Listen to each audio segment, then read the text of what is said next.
Patita Pavam Kahamura Bhata Juga Kaha Kavira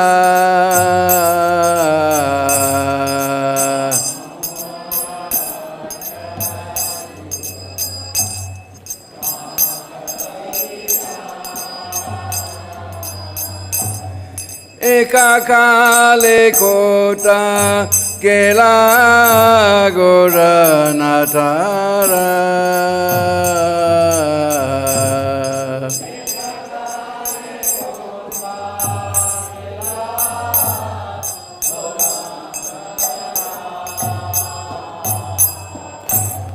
Pasani kutivo mata Anale Pasivo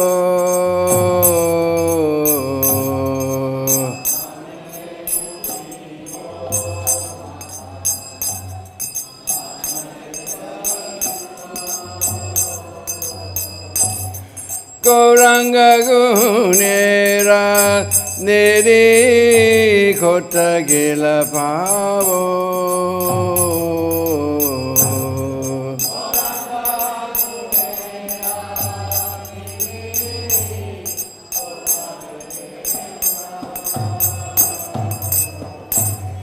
Se saba sangira koile jai koilo bila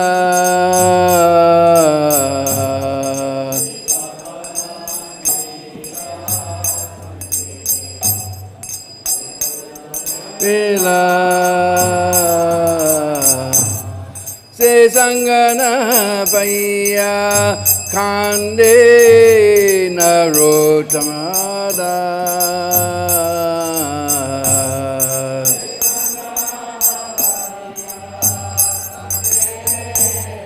Narotamada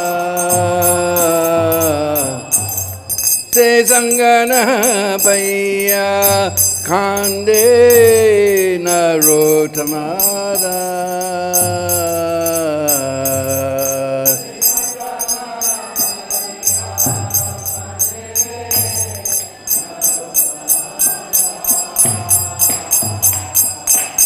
Jayanilo Premadana Karuna Praju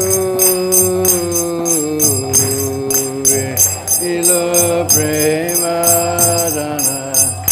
Karuna Praju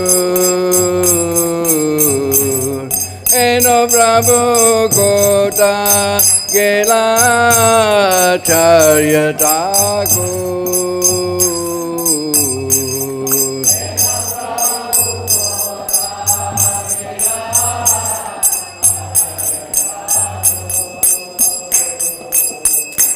Eno Prabhu Kota Kela Gadadhara Pandit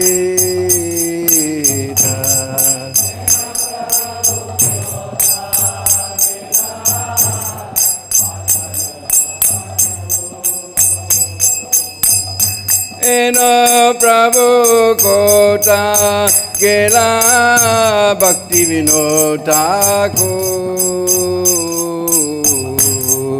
Eno Prabhu Kota Gela Bhaktivinod Jaya Vaishnava Thakur Jaya Vaishnava Thakur Jaya Vaishnava Thakur Jaya Vaishnava Thakur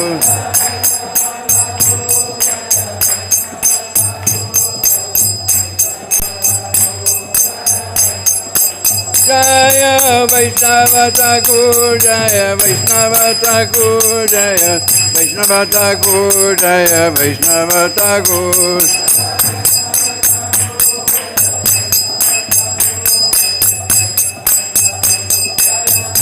Jai Jai Prabhupada Prabhupada Prabhupada Srila Prabhupada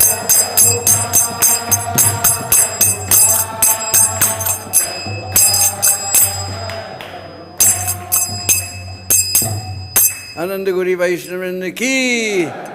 Jai Nitya Lila Vishnu Vishnupada, His Divine Grace, Srila A.C. Bhaktivinod Swami Srila Prabhupada ki. Ananda Guri Vaishnavrinda ki. Sadgo Swami Prabhu ki. Namacharya Srila Haridas Thakur ki. Prem se kaho Sri Krishna Chaitanya Prabhu Nityananda Sri Advaita Gadadhar Shivasadi Gaura Bhaktivinoda ki. Sri Sri Radha Krishna Gopa Gopi Go Shama Kund Radha Kund Giri Govardhan ki. Brajabhumi Vrindavan Dham ki. Disappearance Day of Srila Gadadhar Pandit ki. Disappearance Day of Srila Satchidanand Bhaktivinod Thakur ki. Itai Gaur Premanandi. All glories to the assembled devotee. All glories to the assembled devotee.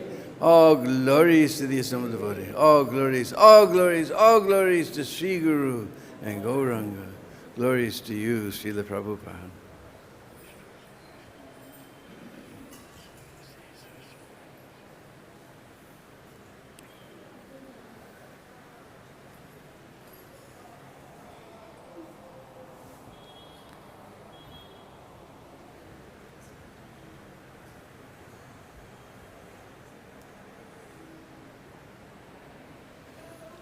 Hare Krishna.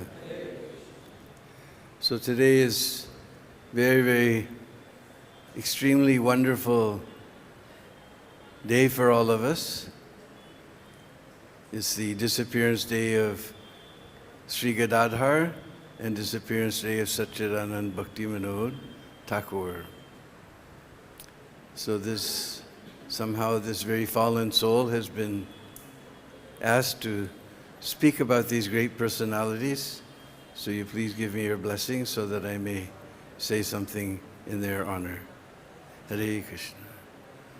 Om Ajnana Timirandasya Gyananjana Shalakaya Chaksurun Militam Jena Tasmai Sri Gurave Namah Sri Chaitanya Manobhistam Stapitam Jena Bhutale Sayam Rupa Kadamayam Dadati Swavadandigam Adadanastrинанданtai Ridam Yache Puna Puna Srimad Rupa Padambujo Dulisyam Janma Janmani Jaya Sri Krishna Chaitanya Prabhu Nityananda Sri Advaita Gadadhar Shivasari Gaur Bhaktivinoda Hare Krishna Krishna Krishna Hare Hare Hare Rama Rama Rama Hare Hare Panchakalpadrubhyascha kripa sindhu vaivata patitanam pavanebhyo Vaishnavebhyo namo namah.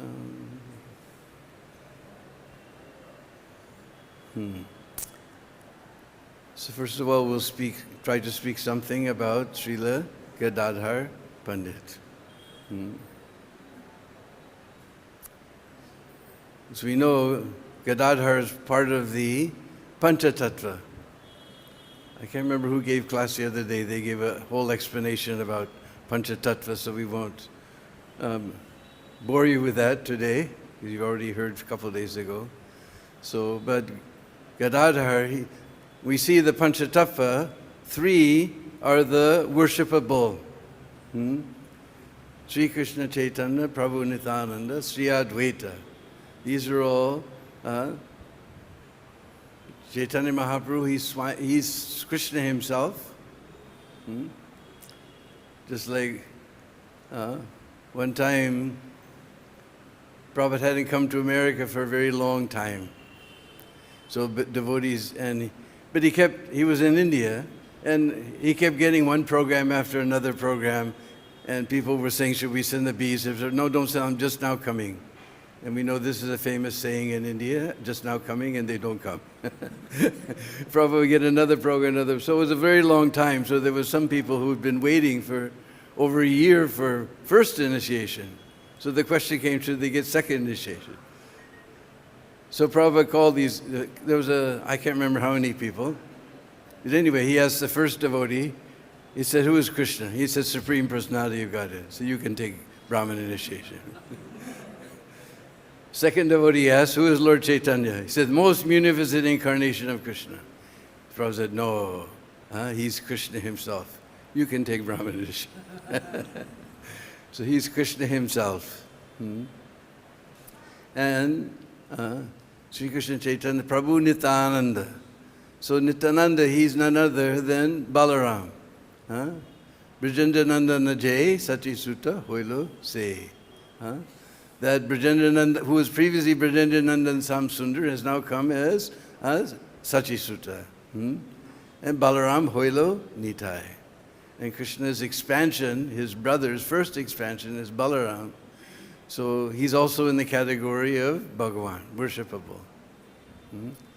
And Advaita, some say he's Sadashiva, some say he's Mahavishnu. Generally, he's considered to be incarnation of Mahavishnu. So he's also in the worshipable category. Sri Krishna Chaitanya Prabhu Nityananda, Sri Advaita Gadadhar. Gadadhar. Gadadhar is none other than Srimati Radharani. And Srivas. We were hearing about Srivas the other day, who's a devotee. So altogether, this is the absolute truth, Panchatattva. So these two, Gadadhar and Srivas, they're worshipping the worshipable. So Gadadhar, he's none other than Radharani. But we know in Krishna Lila, Radharani is very feisty. Bama, we say she's a left-winger. But we see that now, Lord Chaitanya, he's taken on Radha Bhava Duty Suvalikam Nomi Krishna Sarupam. Radha Bhava Duty. He has taken on duty, the luster. We see Chaitanya Mahaprabhu, though he's Krishna himself, he's not Krishna. Krishna. Krishna Varnam says, Krishna. He's Krishna, but he's Krishna. How is that? He's not black. He's not Sham Sundar like our deities. He's Gaur Sundar. So, Radha Bhava, Bhav, he has taken on the Bhav, that feisty Bhav of Radharani has come into Chaitanya Mahaprabhu. So what's left over, that is Gadadhar. We see that he's very, very submissive. He never argues with Mahaprabhu, though he's sometimes very disturbed by him, at least in his early leelas, as we hear. And Srivas, of course, is a devotee. So this is his position in the Panchatattva. So he appeared, I believe it was a little bit before Mahaprabhu, in the same village in Mayapur. His house was not very far from Jagannath Mishra. In fact, Satyamata considered that Gadadhar's mother was just like her sister. And from their very childhood, Gadadhar and Nimai became very, very good friends. They couldn't be separated any time. They were always wandering together and playing together. And gradually Nimai entered into his learning pastimes. And he became a big Pandit, Nimai Pandit. And he would always tease Gadadhar. Gadadhar was a nice devotee. But Mahaprabhu he was exhibiting this pastime of being a great scholar. And he would argue on all, because scholars always uselessly arguing with useless points, just wasting their time. Just like Sankaracharya, at the end he said, Bhaja Govindam Mudavate, Prapti Sanihitu Kalamani, Nahinari Rikshadi Dukrin Karane. All your useless arguments and grammar will not help you at the time of death. Bhaja Govinda, just worship Govinda. But scholars, they spend all their time arguing it. So Mahaprabhu, he would make one point, Nimai, he would make one point and argue on that point. And everybody tried to defeat him, they couldn't defeat him. Then he turned around and defeat his own point. And he would always tease Gadadhar. Gadadhar didn't like this, And he knew that Gadadhar didn't like this. And one time he told Gadadhar, you'll see Gadadhar, Gadai, you'll see. I'll become such a Vaishnava that even Brahma and Lord Shiva will come to my doorstep. He predicted like this. Of course, we know after Nimai went to Gaya, he met Ishwar Puri and received the holy name. Then he became completely God intoxicated. Then he and Gadadhar became very, very dear friends. And they were never separated. One time Mahaprabhu was in ecstasy. And he said, "Oh Gadai, where is Krishna? Where is Krishna?" And Gadai said, "He's in your heart." And Mahaprabhu began to take his fingernails and claw at his heart. And he said, "No, no, no, no." Not like that. You just wait. He's coming, he's coming. Don't worry, he's coming. And Sachimata, she saw this going on from a distance. So later she told Gadadhar, "You never leave him alone. He gets into these moods, I don't know what to do." So you always be with him to protect him from these moods. So Gadadhar was always with, he was in the kirtans and Shiva Sangha, and he was always there taking part in the wonderful pastimes. Even when Lord Chaitanya went to Puri, then Gadadhar, he could not bear the separation, he also came to Puri. One time near Yameshwar, there was a garden. And I've understood garden means tota, or the trees were called tota, I don't know, but the garden was called tota.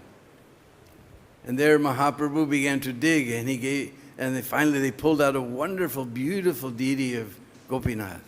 And he gave that to Gadadhar, that this is your life's mission, you worship this deity of Gadadhar. So that Gadadhar became Tota Gopinath, because he came from the Tota, the garden called Tota, so he became known as Tota Gopinath. Very beautiful deity is there. And Gadai would worship him very, very, he was instructed by Mahaprabhu, you worship him very nicely. Only one time he was about to break his worship. When Mahaprabhu went to Vrindavan, then Gadadhar wanted to go with him. So, but Mahaprabhu would order him to always stay and worship Gopinath, to take Kshetra Sannyas. There's a sannyas called Kshetra Sannyas, where you don't leave the holy dham under any circumstances. So he was ready to break that vow, he was ready to break the order of Mahaprabhu. He wanted to go. And Mahaprabhu, he followed Mahaprabhu up to the border of Orissa. And there was a river there. So Mahaprabhu got in a boat to cross, and Gadadhar was crying. And Mahaprabhu was telling, "No, you can't break your vow, you have to go back." So he's pointing like this. If in old Chaitanya Charitamrita, the painting is there. Actually, I posed for that painting. That was my tiny part in the great Chaitanya Charitamrita marathon that you've all read about in Leelamrit. I was a temple president of Portland, Oregon, and Prabhupada was in LA, so we came down to LA to get association with Srila Prabhupada. And I was walking down the street, and Radharani just came up. She didn't know who I was. She just said, "Hey, you, come here.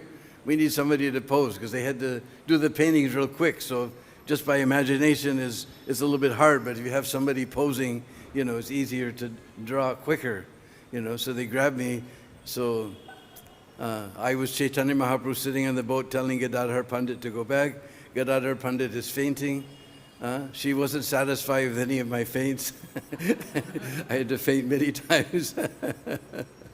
The Buddhist priest who brought unmentionable things to Mahaprabhu, I was that Buddhist priest where the eagle came and dropped that plate on his head. So I'm the Buddhist priest. There's an old man with a cane going, "That's me."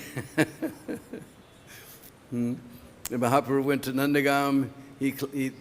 They told him there's a cave on top of the hill, and there's a big stout man and a very dainty lady and a little Tribangali gwal in between. So Mahaprabhu climbed and he touched the body of Gopal like this. So I posed for that painting also. That was my tiny contribution to the great Chaitanya Charitamrita marathon. So anyway, he told him to stay back, so he stayed back. In this way, Mahaprabhu would always come and listen to Gadadhar Pandit reading Srimad Bhagavatam. In fact, gradually that Srimad Bhagavatam became completely washed away by the tears. He would always cry oceans and oceans of tears while reading. So it became completely washed out. There's a popular story that after Mahaprabhu disappeared. Of course, he disappeared in Tota Gopinath. He was dancing in kirtan, and then suddenly he leapt on the altar and slammed the doors behind him, and all they found was Mahaprabhu's cloth outside. So we're told that Gadadhar Pandit, in his old age, he couldn't put the garland on Tota Gopinath, so he sat down. But actually, Bhakti Purushottam Swami, who's from Orissa, he told me that's not the actual thing. Gadadhar, he couldn't live without Mahaprabhu. Mahaprabhu was his life and soul. So he couldn't live without him. So after Mahaprabhu disappeared, Gadadhar Pandit also disappeared. Then Mamu Thakur took over the seva. And it was Mamu Thakur, in his old age, he couldn't lift the garland. So Tota Gopinath sat down. So this is the only deity you see, Radha Krishna, where Krishna is sitting in Padmasan. And in the old days, we could give some donation, and they would lift the dhoti, and you could see the crack where they say, there's a little white line, they say that's where Mahaprabhu entered to Tota Gopinath. But anyway, that Bhakti Purushottam Swami told us that this is the actual thing, and it was for Mamu Thakur, because Gadadhar couldn't live without Nimai. When Nimai left, he also could no longer maintain his life. Srila Gadadhar ki jai. So this is most auspicious day for all of us, because Bhaktivinoda Thakur was the first in our line of spiritual master, Parampara, to try to preach in some other language outside of Indian languages. He even wrote many books in English. One of them was Lord Chaitanya's Life and Precepts, which found its way to McGill University in Canada in 1896. And of course, we all know 1896 is a very important year for us, because that's the year of Srila Prabhupada's birth. So this is very auspicious that in the birth year of Srila Prabhupada, an English book arrived in Western country.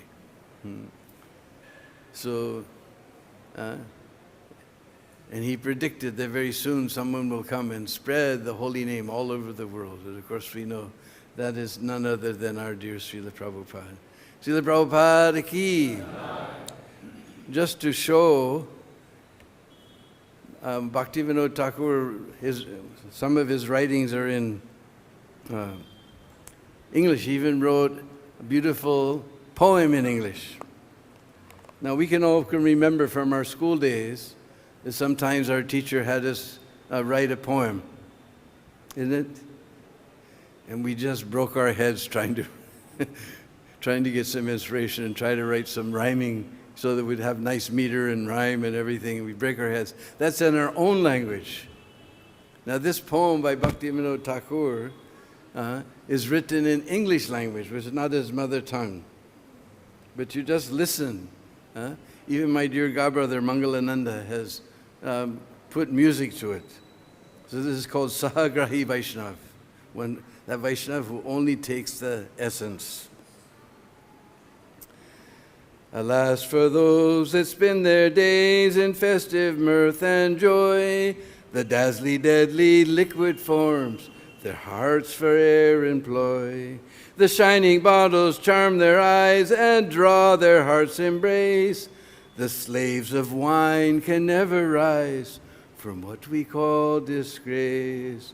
Was man intended to be a brute in work and heart? Should man, the Lord of all around, from common sense depart? Man's glory is in common sense, dictating us the grace that man is made to live and love this beauteous heaven's embrace. The flesh is not our own, alas, this mortal frame a chain. The soul confined for former wrongs should try to rise again. Why then this childish play in that which cannot be our own, which falls within 100 years if it's a rose a-blown? Our life is but a rosy hue to go ere long to naught. The soul that would last fore'er with good or evil fraught. How deep the thought of time to be, how grave the aspect looks, and wrapped in awe become, oh, when reading nature's books. Man's life to him a problem dark, a screen both left and right. No soul hath come to tell us what exists beyond our sight. But then a voice, how deep and soft within ourselves is felt. Man, man, thou art immortal soul, thee death can never melt. For thee thy sire on high has kept a store of bliss above. To end of time thou art, O his, who once but purest love. O love, thy power and spell benign, now melt my soul to God. How can my earthly words describe that feeling soft and broad? Enjoyment, sorrow, what but loss to which the flesh is hair? The soul that sleeps alone concludes, in them it hath a share. And then, my friends, no more enjoy, nor weep for all below. The woman, wine, and flesh of beast, no love on thee bestow. But thine to love thy brother man, and give thyself to God. And God doth know your wages fair, this fact is true and broad.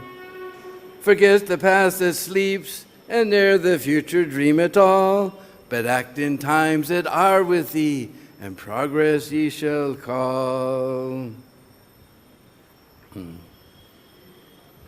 But tell me not, oh, here's this verse, is Prabhupada's preaching to the scientists in a beautiful verse.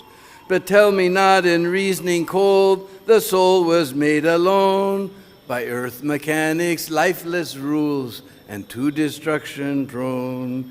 My God, who gave us life and all alone the soul can kill, or give it all the joys above, his promise to fulfill. So push thy onward march, O soul, against an evil deed that stands with soldiers, hate and lust, a hero be indeed. Maintain thy post in spirit world as firmly as you can. Let never matter push thee down, O stand heroic man. O Sahagrahi Vaishnav soul, thou art an angel fair. Lead me on to Vrindavan, and spirit's power declare. There rests my soul from matter free upon my lover's arms.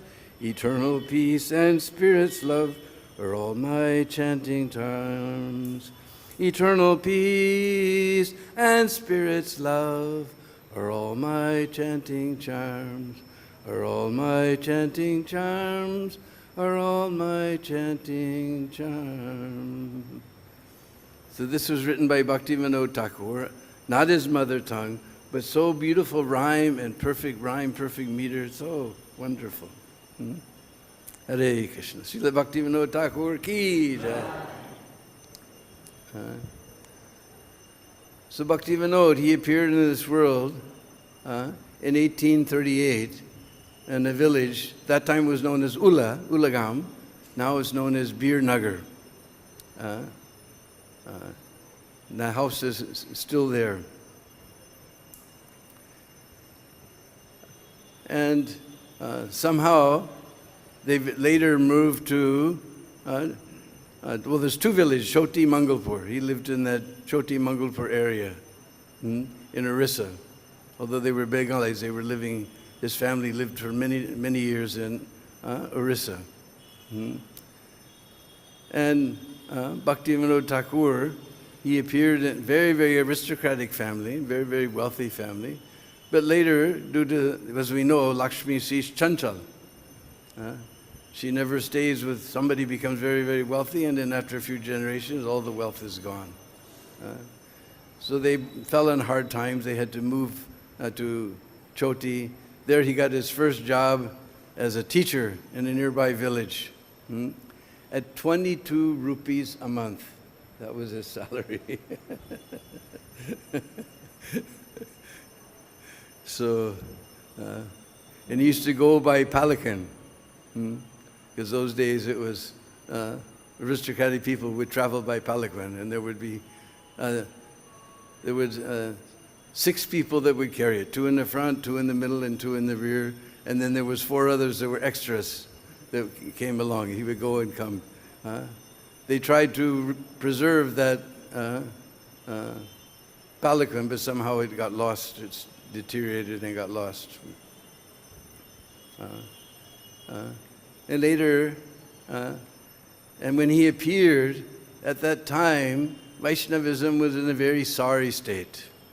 It was only like 300 years after Mahaprabhu had left, and so many Sampradayas had started, and nobody had any good opinion of Vaishnavas. Vaishnava meant that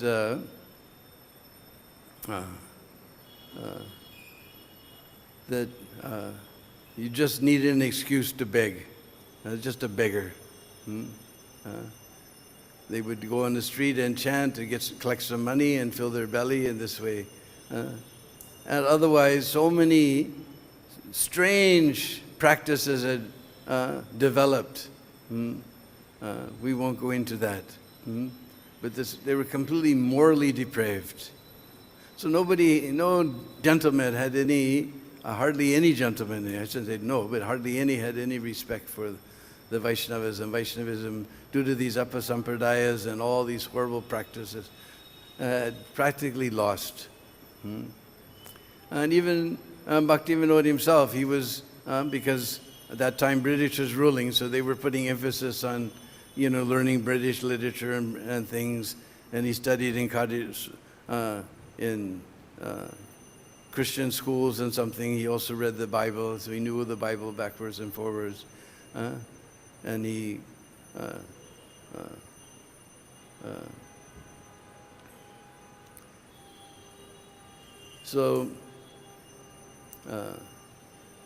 he got a job in the British government.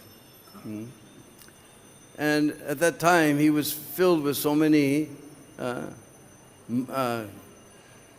bad impressions, but somehow somebody managed to speak to him about Lord Chaitanya. Then he tried to find a copy of Chaitanya Charitamrita, Chaitanya Bhagavad, but it was only 300 years since Mahaprabhu had left. They couldn't find one. Finally he found one.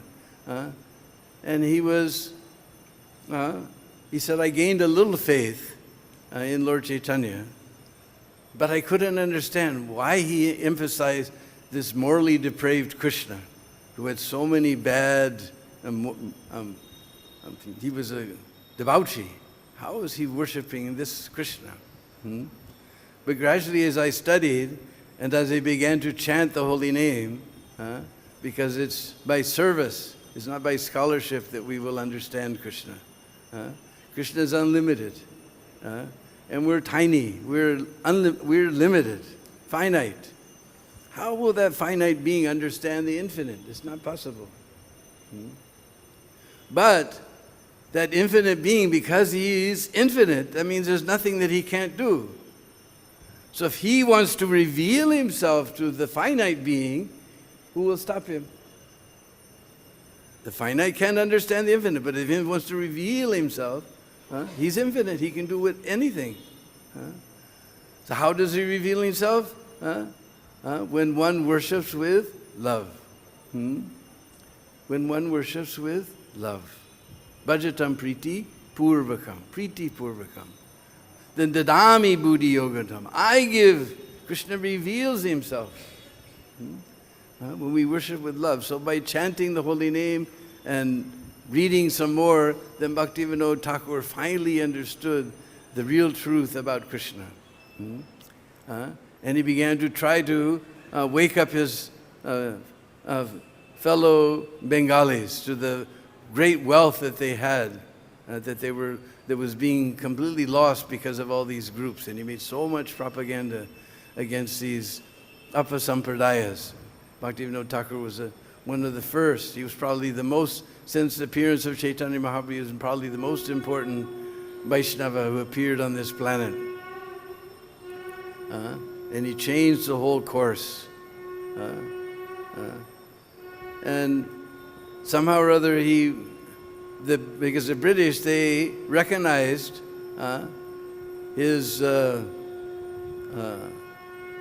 capacity, his abilities, they like to give him very nice posts. We should say one other thing I was just reading, very interesting thing. In Bhaktivinod's house in which he was born, their deities were Patitapavan Jagannath, means Jagannath alone by himself without Subhadra or Baladev. Patitapavan Jagannath and Laddu Gopal. Somebody has the idea that Laddu Gopal, this is something to do with Ballabh Sampradaya, but it's not Ballabh Sampradaya. This is just since a long time, this is before Ballabh Sampradaya, this is going on. Worship Laddu Gopal, and they had one Shalagram Shila called Raghunath. And the story behind this Raghunath deity is very interesting, because his great-grandfather was worshipping these Patita Pavan Jagannath and Laddu Gopal very nicely. And they were, by caste, they were Kayastas.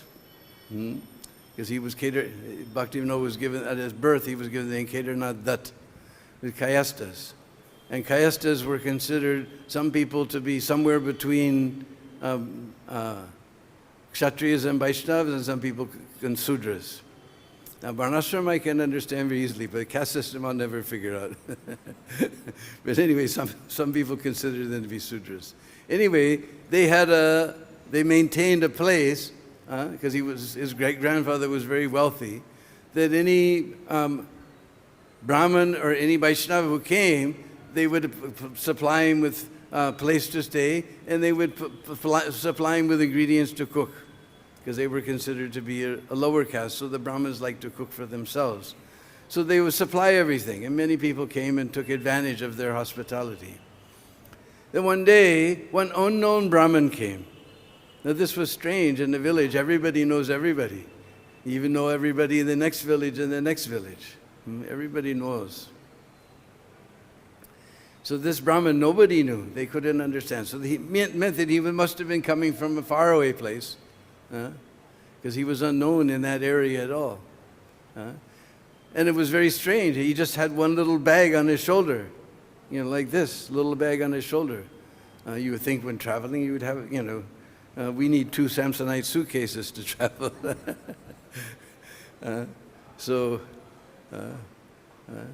He just had this suitcase. So they welcomed him, and they gave him a place to stay and everything, and they told him that we'll give you ingredients for cooking. You go take your bath. Nearby there was a canal. But he went to the canal. It was summer season. It was dry. So they told him there's a river nearby. They told him how to get to the river. So he went to the river and never returned. Nobody ever saw that Brahmin again. So they became very worried. So they sent out search parties. They were searching everywhere. Maybe he drowned, what happened to him. And they couldn't find him anywhere. Later they found that he had left his little bag inside the temple room before he went to take his bath. And Bhaktivinoda was supremely honest, so he didn't allow anyone to touch that bag. But they called the priest, since it was in the temple room, they called the priest. The priest looked inside, and he pulled out this huge Shila that by his markings was obviously Raghunath. Very large Shila, in a big large mouth. Inside that mouth there was another 3-inch shalagram with a big chakra. So his great-grandfather concluded that Raghunath himself has come and left this deity of Raghunath. And he asked the priest, now what should we do? He said, Shalagram Shila has to be worshipped. It must be worshipped. So they began to worship, along with Patita Pavan Jagannath and Laddu Gopal, they began the worship of Raghunathji. And his grandfather declared that because Raghunath has come of his own accord, without giving any warning, he came. Also, if we're negligent in the worship, he will also by his own leave. And to this day, that deity is still worshipped by the descendants of Bhaktivinoda Thakur. So this is a very interesting pastime. And Bhaktivinod and his great-grandfather established what was called a Prapanna ashram there. People could come to try to enter. Prapanna means to surrender, to try to enter into bhakti. Unfortunately, that one is no longer existent, but there's still many places that his family established, and Bhaktivinod himself established many places of like this that are still active, or somewhat active in Bengal and Orissa. So Bhaktivinod, he began preaching. Then eventually the king of the next village gave him a property, and he began to dig on that property to make a foundation. And he found a jar. They opened a jar, it was filled with gold coins. Because in the olden times, we didn't keep our money in the bank, we used to hide it somewhere. And of course, sometimes people died without telling anybody even where it was hidden. So this is not uncommon. But he immediately went to the king, and he was so honest. This is to show the honesty of Bhaktivinoda. He gave that to the king. And the king said, no, I have given you this land. No, he said, you gave me the land, but this gold belongs to you. You take it. So everybody was impressed by Bhaktivinod's qualities and honesty. So finally he got posted in. They saw his capabilities, so they posted him in Puri as a district magistrate. Now, district magistrate, any post of this status would normally be held by an Englishman. But they respected Bhaktivinod so much that they gave this post of district magistrate to him at Puri.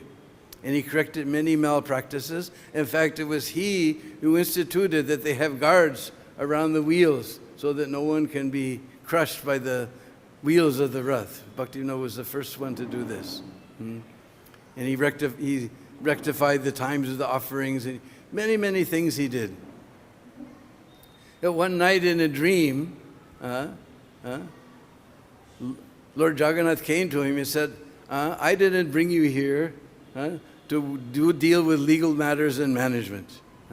You have to preach the message of Chaitanya Mahaprabhu. He said, and Bhaktivinoda said, but the time is so bad, Vaishnava is so deteriorated, what can I do alone by myself? I can't do anything. I need one of your, some personal associate of yours to do the work, help me with this work. And so Jagannath told him, yes, you worship Bimal Devi. So he worshiped Bimal Devi, and he got as a son, Bimal Devi, Bimal Prasad. He named him Bimal Prasad because he was, by worshiping Bimal, he got this son, who was none other than our Srila Bhaktisiddhanta Saraswati Thakura Prabhupada. And he instilled in Bhaktisiddhanta this idea that we have to preach this message of Lord Chaitanya widely and in foreign countries also. So Bhaktisiddhanta was the first to attempt this. He sent some disciples, somebody went to Germany, somebody went to London, and he planted the seed, we know, in Prabhupada's heart, in that very wonderful place called, those days it was called Uttadingi Junction Road, now it's called Uttadanga, but they put the original name, Uttadingi Junction Road. And now somehow or other, ISKCON has managed to get that property. It was sold because that area is now a posh area. If you see, you'll see big, big apartment buildings coming up everywhere. They're just going to knock it down and make an apartment building. Actually, they sold it to one developer. And finally, my dear friend Radharman, he invited that developer to come visit him. He had his servant lock the door, and he fell on the ground and grabbed his feet and said, give us this property. And the poor developer, the sadhu was touching his feet. He's all right, take it. And now they've remodeled it so nicely and wonderfully. Bhaktivinod and Bhaktisiddhanta must be looking down and seeing, so happy. So completely of that era, they've done all the decoration, very beautiful. And you can go there and take prasad, and authentic Bengali. You want to know authentic Bengali prasad, then you go there to Bhaktivinod Asan at Uttadanga Junction Road. So there, Bhaktisiddhanta saw Prabhupada, a young, educated Bengali. He said, you know English, you preach in the English worlds. So it was that inspiration was coming from our Bhaktivinod Thakur. And he began to pay more attention to preaching. Eventually he got posting in Krishnanagar, which was very close to Mayapur, and he could see that the Ganga had shifted its course many times, and the town of Navadvip was hardly 150 years old at that time, which meant that 200 years before, who knows where the Ganga was. So he found the old maps, and by that time he had come in contact with Jagannath Das Babaji, who he accepted as his Siksha spiritual master. He was initiated by Bipin Bihari Goswami, but he accepted Jagannath Das Babaji as his Siksha guru. And he brought Jagannath Das Babaji, who was well over 100 years old, like 130, something like that. His servant had to carry him in a basket, and Bhaktivinoda brought him to the place, and his eyes were such that he had to open like this. When he saw the place, he jumped a meter in the air. Eto Nimai Jammastan, Eto Nimai, this is the Jammastan, of birthplace of Nimai. This is Nimai's birthplace. So we have Bhaktivinoda Thakur to thank for that also, that we know the actual birthplace of Chaitanya. It was a plot owned by some Muslims, and only Tulsi, even they were upset because no rice grew there, nothing else grew there, only Tulsi would grow there on that hill. And he managed to, with the help of Srila Bhaktisiddhanta, they built this wonderful yoga pit temple there. And so Bhaktivinoda eventually, he put Bhaktisiddhanta, his son, in charge of the yoga pit, and he was busy trying to preach in Calcutta. In fact, his dear associate Gorkashwar Das Babaji told him that you don't stay in Calcutta. That is a place of Kali. You come back here to the Dham. And that Brahmin who came with him, he said, look, you give this message to Babaji Maharaj, that where I live is not Kali, not the place of Kali. And then Narottam Das Thakur has said, wherever Vaishnav stays, that is Vrindavan. So he sent this message back to Gorkashwar Das Babaji, who was very dear to him. In fact, Gorkashwar used to stay at his house, and when he finally moved to Godrum Dweep, Gorkashwar used to stay there underneath the boat. Eventually he went back to Calcutta and preached very vigorously and tried to turn in fact, he did turn the tide. Now scholars all over the world are beginning to study this Chaitanya philosophy and understand this Gaudiya Sampradaya. It's a very special Sampradaya. And Bhaktivinoda gave that prediction. He was the one who gave that prediction, that one day the Russians and Germans and Europeans and Americans will all join together and sing the holy name in the streets of their towns. And that day will come when our brethren from other countries will come singing the holy name, and we ourselves from this country will come from the other side, and we'll embrace each other and sing at the top of our lungs, Jai Sachinandana, Jai Sachinandana, Jai Sachinandana. So every year we see the fulfillment of this prediction of Bhaktivinoda Thakur. Thousands. We thought, I went to the first Mayapur festival in 1974, 500 devotees were there. We thought, wow, this is a huge festival. Now, if 15,000 come, it's still not, sometimes even more. From all parts of the world, all dancing with their Indian brethren from all parts of India. We're just in South India, and so many temples are being, beautiful place. South Vrindavan they have there, in Kerala. So much preaching is going on. Beautiful temples are being built. From all over parts of Bharat, people are coming and joining together with their foreign brothers and singing and dancing together. Jai Sachinandana, Jai Sachinandana, Jai Sachinandana. So all of this is due to the great perseverance of Srila Bhaktivinoda Thakur.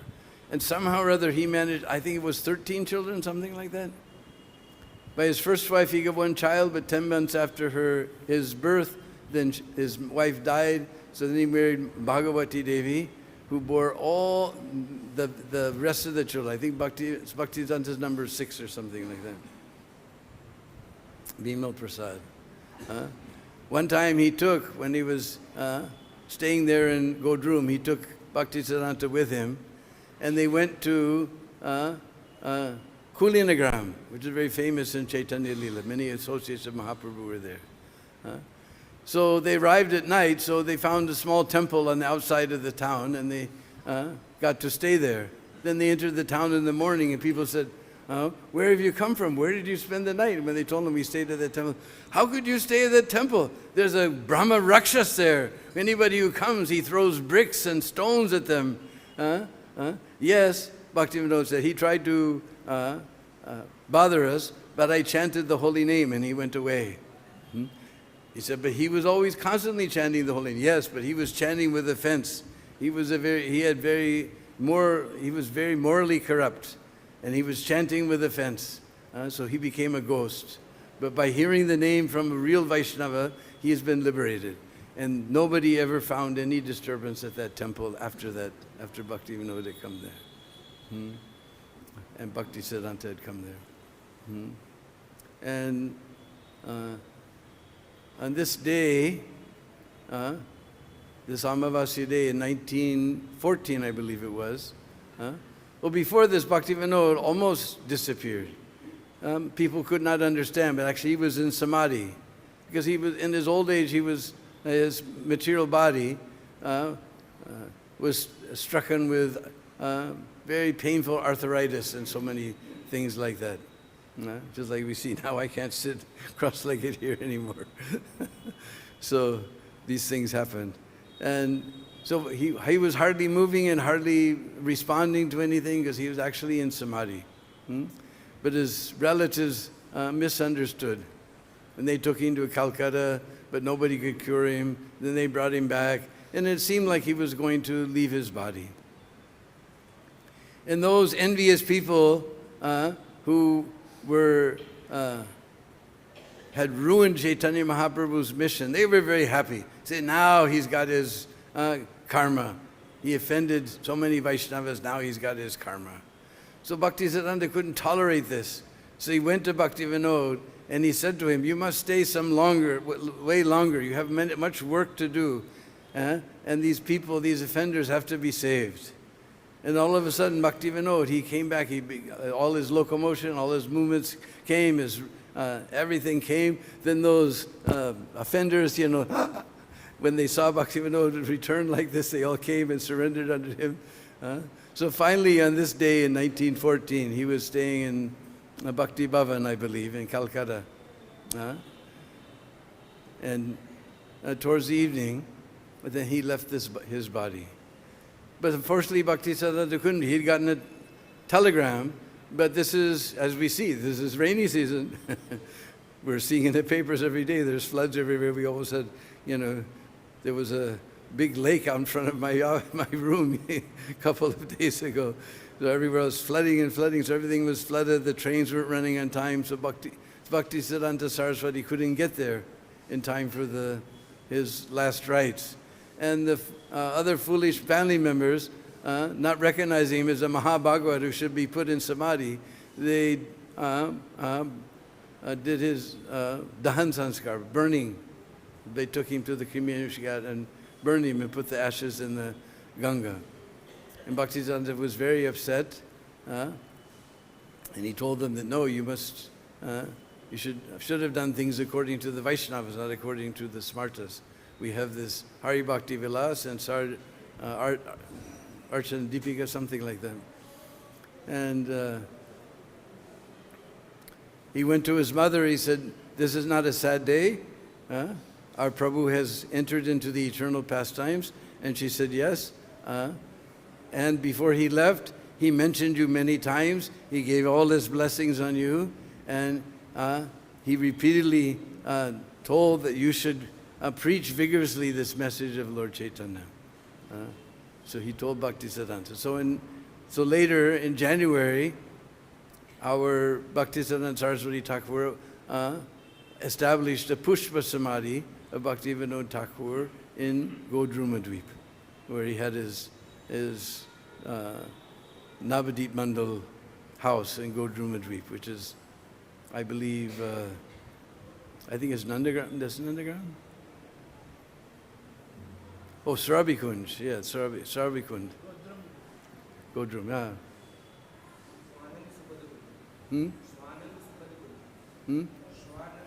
Swananda Sukhada Kunj. And he also came here to Braj. If you go to Radhakund, if you know where to, when you come out of, if you know the beautiful Radha Govinda temple, and you come out, there's a big Ras Mandap, and then you turn right, and the people are selling all their japa beads, and you go down the little street, and then it turns again to the right, but instead you go straight, and you go down about, 70, 80 meters on the right side. There's Brajaswananda Sukhadakunj, Bhaktivinod's house that he kept here in Vrindavan. So there's so many wonderful things that we could say about Srila Bhaktivinoda Thakur. We just tried a little speck and tried some things that aren't generally known. I never knew that he was the one who first put guards around the wheels of Jagannath's cart. He started this. And about this Raghunath Didi, that Srila, that's also very amazing. So, but we're deeply indebted to him. He inspired His Divine Grace A.C. Bhaktivedanta Swami Prabhupada to go in the Western countries, especially for us. This is a most auspicious day that he was the first to preach in a language outside of the Indian languages and desire to preach in the Western countries. And Srila Prabhupada was able to fulfill that desire of Bhaktivinoda Thakur. And we know that nice song, Narada Muni Bhajai Bina, that when the whole world is chanting Hare Krishna, then Bhaktivinoda Thakur's all desires are satisfied. So now everywhere in the world, even in China, they're chanting the holy names. Chanting is going on everywhere. So Bhaktivinoda must be looking down and must be very happy and very pleased. And on these days of this disappearance of Srila Gadadhar and Srila Bhaktivinoda Thakur, we can just pray to them to give us their mercy, to give us some energy. Look at Bhaktivinoda Thakur. He was a householder, 13 or 14 children. Can you imagine? And still he managed to write over 100 books, and he managed to find out Mahaprabhu's birthplace in his spare time. He wrote so many books. He's an incredible personality. We can just pray that even if we can get 0.0001% of his energy to serve the mission of Srila Prabhupada, we can pray to these great souls on this wonderful day. Hare Krishna.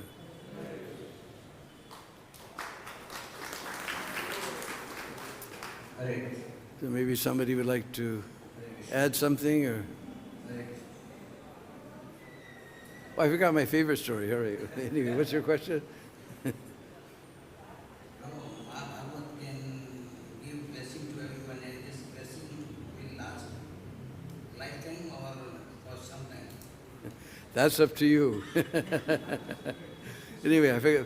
Favorite story was when somewhere in Puri there was some character named Bisikena, and he began to tell everyone that he was Mahavishnu, and he began to perform Ras Leela with different ladies and everything, and he began to declare that he's going to drive the British out of India. Of course, Bhaktivinoda Thakur wasn't interested in politics, but somebody was claiming to be the Supreme Personality of Godhead. So he took some constables and went there, and the guy was, very tricky. He said, Kedarnath Babu, I know who you are. Even knew his name and everything. So Bhaktivinoda told the police to arrest him, and he made sparks come flying from his hair, and he put on this big display, so Bhaktivinoda himself had to grab him and arrest him and threw him in jail. And he said, Bhaktivinoda, now you will see what's going to happen. And then all his family members became very sick. They're about to die. They said, let him go, let him. Even his family was lost faith in his, let him go, let him go. He said, no. In Bhaktivinoda Thakur, he got an incredible fever. And somehow or other, the time was coming. Everybody was in the court. Bhaktivinoda hadn't come. And you see those pictures. You've seen the picture of Bhaktivinoda with his, very robust and very wonderful jacket he used to wear, very robust. All of a sudden, just at the time of giving the sentence to this man, Bhaktivinoda strode into the courtroom. Just a few hours before, he was totally incapacitated with fever. And he strode into the courtroom and ordered this fellow to be thrown in jail. And at that point, there was some British fellow, he grabbed up with some scissors and cut off the dreadlocks. Because he had read somewhere that the yogis keep their power in their dreadlocks. So he cut off the dreadlocks, and the yogi was totally incapacitated. And they put him in jail, and very soon after he left his body. And all the Bhaktivinoda's family, their health was greatly improved and everything. And Bhaktivinoda was the one who wrote. He reasoned that Vaishnavas die when living still in sound. Vaishnava dies to live, and with living spreads the holy name around. So anybody else can add some glories of Bhaktivinoda Thakur?